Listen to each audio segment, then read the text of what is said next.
Imagine a world without pizza, ketchup, or even a simple fresh salad. For nearly 2 centuries, much of Europe and America viewed the vibrant, luscious tomato not as a culinary delight, but as a deadly, poisonous fruit. How could a staple of modern cuisine inspire such terror? This is the perplexing tale of the tomato, a fruit unjustly condemned, whose dark reputation hid a surprising truth. Join us as we uncover the fascinating history behind one of the greatest botanical misunderstandings of all time. For hundreds of years, the innocent tomato, or love apple as it was often called, was relegated to ornamental gardens, its beautiful crimson fruits admired but never consumed. A chilling superstition clung to it, whispering of illness, madness, and even death to those who dared to ingest it. This widespread fear wasn't merely folklore. It was a deeply ingrained belief, perpetuated by a series of unfortunate circumstances and a profound lack of scientific understanding.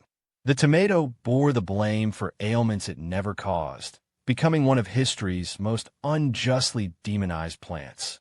Our story begins far from European drawing rooms, in the sun-drenched highlands of the Andes, where the tomato originated thousands of years ago. Indigenous civilizations, like the Aztecs and Incas, cultivated it for centuries. For them, it was not a feared poison, but a revered food, a vital part of their diet, and even held spiritual significance. They understood its nutritional value and versatility, incorporating it into stews, sauces, and fresh dishes. It was a symbol of life and sustenance, a stark contrast to the terror it would later inspire across the ocean. The tomato's journey to Europe was part of the Columbian Exchange, brought back by Spanish conquistadors in the 16th century alongside other New World treasures like corn and potatoes. Initially, it arrived as a botanical curiosity, something to be studied and perhaps admired. Its vibrant red and yellow hues were exotic and eye-catching, appealing to gardeners and botanists alike. However, this novelty quickly soured as Old World Europeans, unfamiliar with its true nature, began to classify it based on appearance rather than indigenous wisdom. Here lies the crux of the tomato's troubles, its botanical classification. European botanists, upon encountering the plant, quickly recognized it as a member of the Solanaceae family, more commonly known as the nightshade family. This family includes notoriously poisonous plants like deadly nightshade, belladonna, and mandrake, known for their toxic alkaloids and hallucinogenic properties. Though potatoes and eggplants also belong to this family, the tomato's leafy stems and unripe fruits do contain solanine, a mild toxin. This association was a death sentence for its culinary reputation. Given its perceived toxicity, Europeans largely relegated the tomato to ornamental status. Aristocrats and botanists admired its beauty, growing it in their lavish gardens for its vibrant colors rather than its fruit. It became a decorative item, a curious exotic plant to be showcased, a conversation piece. This love apple, or pomme d'amour, was often displayed in the center of tables, a testament to its visual appeal, yet few dared to eat it. The fear was so deeply ingrained that its true potential remained locked away behind garden gates. The actual culprit behind the mysterious tomato poisoning was not the fruit itself, but the dinnerware of the wealthy. During the 17th and 18th centuries, European aristocracy often dined on expensive pewter plates, a common alloy containing a high percentage of lead. These elaborate dishes were a status symbol, but they harbored a deadly secret.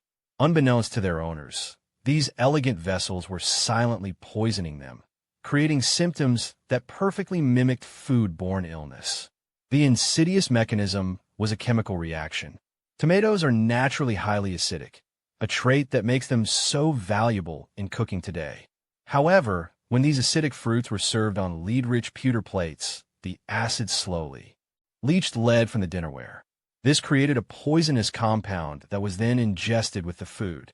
Every meal became a slow, deliberate dose of lead, accumulating in the body and causing severe, debilitating illness over time. The tomato, ironically, merely acted as a catalyst, not the toxin itself. Symptoms of lead poisoning, nausea, vomiting, stomach cramps, diarrhea, and eventually neurological problems were excruciatingly similar to those of acute food poisoning. When wealthy individuals, frequently consuming tomatoes on their pewter plates, fell ill, the conclusion seemed obvious. The poisonous tomato was to blame. No one connected the dots to their expensive dinnerware. The link was simple, direct, and, tragically, completely wrong, solidifying the tomato's reputation as a deadly fruit among the elite. Ironically, the common folk, the peasants and laborers who could not afford expensive pewter plates, were inadvertently spared the tomato's curse. They ate off wooden trenchers or ceramic bowls, which did not contain lead. As a result, when these humbler individuals occasionally consumed tomatoes, they suffered no ill effects. This created a peculiar paradox. The rich died, seemingly from the tomato, while the poor survived. This further cemented the tomato's elite, mysterious, and dangerous reputation, but also planted tiny seeds of doubt among those who witnessed the discrepancy. Despite the widespread fear, certain regions of Europe, particularly southern Italy, began to embrace the tomato much earlier. Their culinary traditions, less tied to aristocratic dining customs and more reliant on wooden or terracotta dishes, allowed for experimentation. The tomato found its true calling, transforming into rich sauces for pasta and vibrant toppings for early forms of pizza. This regional acceptance slowly chipped away at the fruit's poisonous reputation, demonstrating its safety and incredible flavor potential to those willing to look beyond ancient superstitions. The fear persisted well into the 19th century, particularly in America. But a dramatic public demonstration helped turn the tide. In 1820, Colonel Robert Gibbon Johnson of Salem, New Jersey, a keen botanist and farmer, announced he would eat a basket of tomatoes on the steps of the county courthouse. A crowd gathered, expecting him to collapse and die. Johnson bravely ate every single tomato, not only surviving but thriving.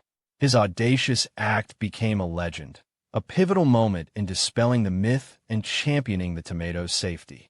Johnson's courage, coupled with growing scientific understanding of lead poisoning and nutrition, finally allowed the tomato to shed its undeserved notoriety. By the late 19th and early 20th centuries, it was rapidly integrated into global cuisine, becoming a cornerstone of dishes worldwide. From the iconic red sauce of Italy to the rich curries of India and the vibrant salsas of Mexico, the tomato has transcended its dark past to become one of the most beloved and versatile ingredients on Earth. Its journey is a powerful testament to the triumph of knowledge over fear. The tale of the poisonous tomato is a stark reminder of how easily misinformation, coupled with circumstance, can take root and persist for centuries.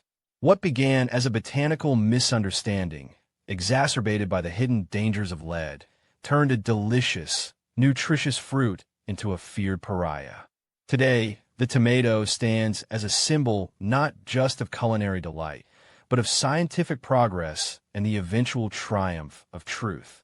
So next time you enjoy a succulent tomato, remember its dramatic journey from deadly villain to global culinary hero.